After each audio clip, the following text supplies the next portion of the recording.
3 taon nang pinaghahanap ng mga alagad ng batas ang 42 taong gulang na si Ruben, hindi niya tunay na pangalan. Wala naman sir kasi nandun siya sa loob.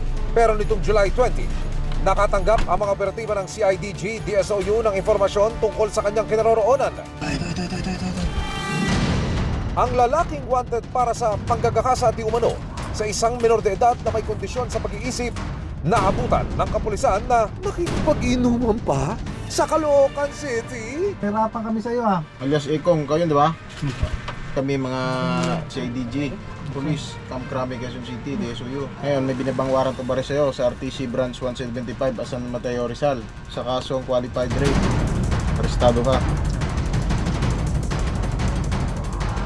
Nang makausap ng resibo si Ruben, Ba't kayo po sinisisi ng mga magulang ng bata? Ewan ko po, hindi ko po.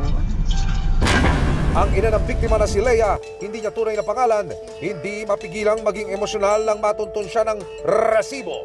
Mahirap daw kalimutan ang pinagdaanan ng kanyang anak kahit 3 taon na ang nakalilipas.